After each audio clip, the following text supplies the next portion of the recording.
What were you doing 365 days ago? Keep that in the front of your mind, because I want to tell you what thousands of young people at the Nova Music Festival were doing 365 days ago. Desperately running for their lives. Hiding in bushes and bomb shelters, ducking from AK-47 bullets, RPGs and grenades that were being launched at them by fully armed Palestinian men. 365 days ago, they witnessed best friends, boyfriends and girlfriends being murdered before their eyes. 365 days ago, they heard the screams and murmurs of both men and women who were being raped and sexually tortured by members of the Palestinian elected terror group called Hamas. 365 days ago, our world failed the litmus test on correctly and unequivocally condemning the lowest depths of human violence and evil. We saw Palestinian supporters all over the world celebrate October 7th, this barbaric milestone. Today marks the painful anniversary of what many Palestinians have been hoping for, chanting for and praying for.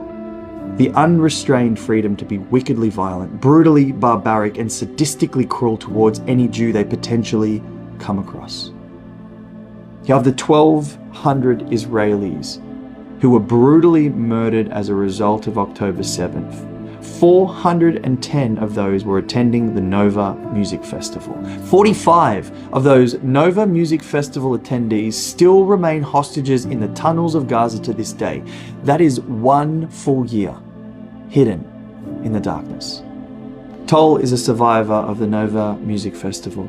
She ran for her life that day, and yet today she stands defiant, making the courageous decision to volunteer her time, her energy, and even potentially jeopardizing her own mental health to help educate people who still don't fully understand what exactly happened 365 days ago.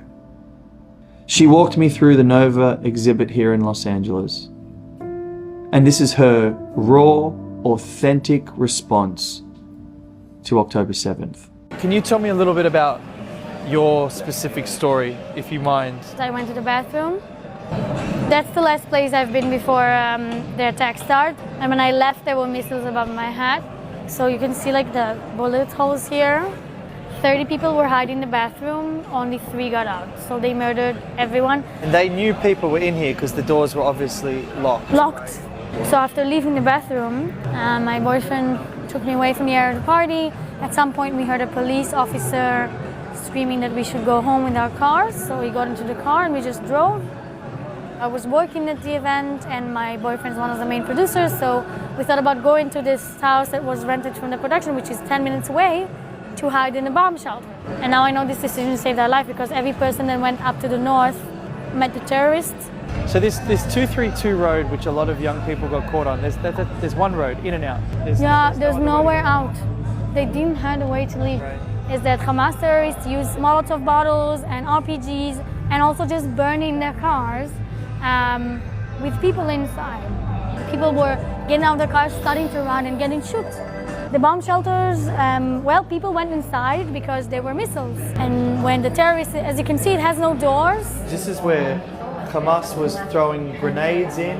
They also threw chemical weapons inside. Chemical weapons. Black box that when it opened up, it spreads heat unbearable, so people would leave. They ran out and then they shoot him. I have friends who saw girls with their breast cuts and spread legs, and I have friends who were hiding in a trailer and they heard the rapes happening, and when they left the trailer after being saved, they saw the bodies with the spread, like everything that they heard became visual.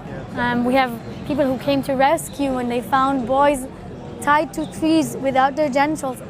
It's not just rape, it's sexual torture. Yes, it's sexual torture. It's more than rape. They mutilized bodies before and after they murdered them. They enjoyed doing it. Oh yeah. When you come into a peaceful music festival and you are running after people who've been dancing 2 minutes before that on a dance floor, That's massacring. That is the true definition of a genocide. They came to kill. They didn't care who was there and who was not there. They didn't care what's the identity of the people. Thank you so much. Sweet. It was lovely to meet you. Thank you, Nate. The nation of Israel has never been given a moment to mourn or a period of peace to comfort those families who are both broken and distraught at the loss of October 7th. And to this day, they are still under attack from the very same evil that pierced the depths of their heart 365 days ago. Now, I don't know what you were doing 365 days ago, but I'm telling you this now, today. It's not too late to care, and it's never too late to stand with the nation of Israel.